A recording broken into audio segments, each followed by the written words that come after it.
რა არის დრაკონის სისხლი? ალბათ ყველა ხვდებით, რომ ეს არის უიშვიათესი დრაკონისგან მიღებული ექსტრაქტი. სინამდვილეში დრაკონის სისხლი არის მცენარის ქერქიდან გამოყოფილი ექსტრაქტი და რადგანაც ის შეფერილობით არის წითელი ფერის, ისტორიიდან გამომდინარე მას შეერქვა დრაკონის სისხლი. დღეს კოსმეტიკაში ამ ძალიან მნიშვნელოვან ინგრედიენტს იცნობენ როგორც აღმდგენი, ჭრილობების შემახორცებელი და ანტისეპტიკური საშუალება, თუმცა მას ძალიან დიდი ისტორია აქვს.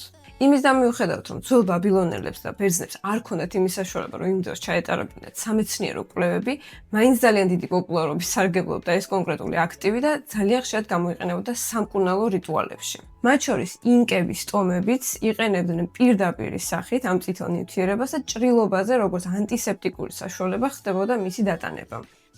დატანება სწორი სიტყვა არის?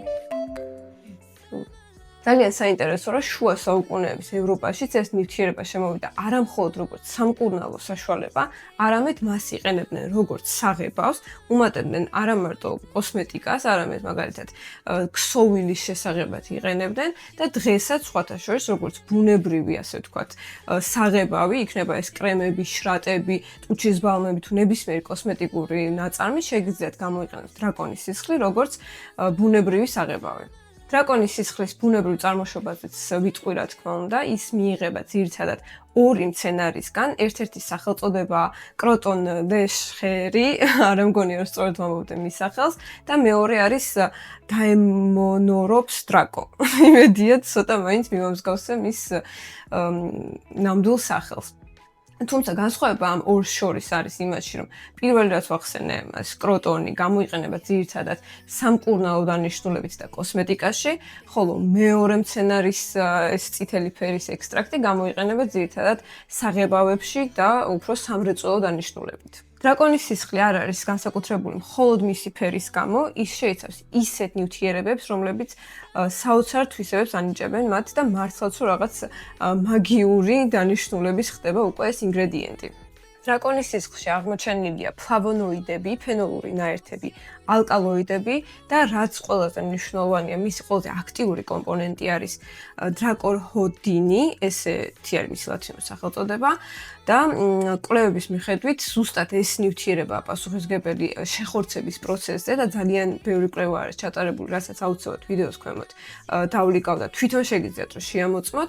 ასევე დრაკონის სისხლი პასუხისმგებელია კოლაგენის სინთეზის სტიმულირებაზე და მას აქვს ასევე ანტიბაქტერიული თვისებებიც, რაც ძალიან კარგად მუშაობს მაგალითად აკნეს შემთხვევაშიც. რა შემთხვევაში შეგვიძლია ჩავსვათ დრაკონის სისხლი ჩვენს რუტინაში? პირველ რიგში მინდა ის ვახსენო, რომ რაღაცა ესეთი განსაკუთრებული შეზღუდვა არ აქვს, ანუ ნებისმიერ ტიპის განისთვის გამოიყენება, თუმცა უფრო აღმდგენითი თვისებების გამო ვფიქრობ, რომ ან ფსორიაზისკენ, ან ზოგადად თუ ბარიერი გვაქვს დარღვეული კანის, გაღიზიანებული გვაქვს კანი, ან გრძნობიარე კანია, ესეთ შემთხვევაში შეგვიძლია გამოვიყენოთ ხოლმე. ანტიასაკობრივი კოსმეტიკაშიც ძალიან ხშირად გვხვდება და ძალიან კარგი აქტივი არის და ასევე აკნეს შემთხვევაშიც როგორც დამხმარე საშუალება და არა როგორც სამკურნალო. თუ აწარმოებთ კოსმეტიკას და ხართ ფორმულატორი, ან თუ თქვენთვის გინდათ რომ დაიწყოთ, თქვენს გასწავლეთ როგორ შეგიძლიათ გამოიყენოთ დრაკონის სისხლი. ესე გამოიყურება, არის წითელი ფერის ნაერთი, როგორც გითხარით. დოზირება არის 2-დან 5%-მდე, ანუ 100 გრამ პროდუქტზე ვამატებთ 2-დან 5 გრამს.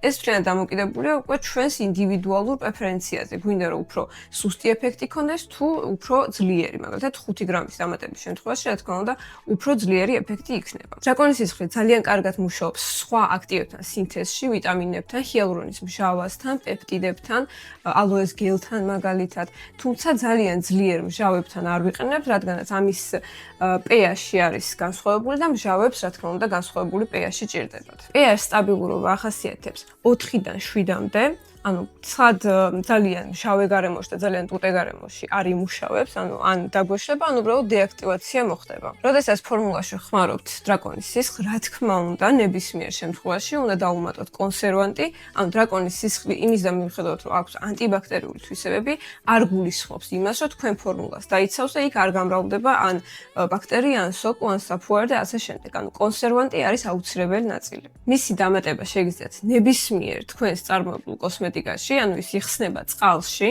და თუ არის ეს სერუმი, მაგალითად კრემი, ტანის კარაქი, ან ნებისმიერ თქვენს მიერ შექმნილ კოსმეტიკას შეგიძლიათ დაუმატოთ და რა თქმა უნდა დამატების პროცესისას არ უნდა იყოს პროდუქტი ცხელი, ანუ 40 გრადუსზე დაბლა უნდა იყოს ტემპერატურა, როდესაც ვუმატებთ ამ აქტივს. თუ კოსმეტიკის დამზადებას იწყებთ, მაშინ დრაკონის სისხლი არის სამუშაოდ ძალიან საინტერესო ინგრედიენტი.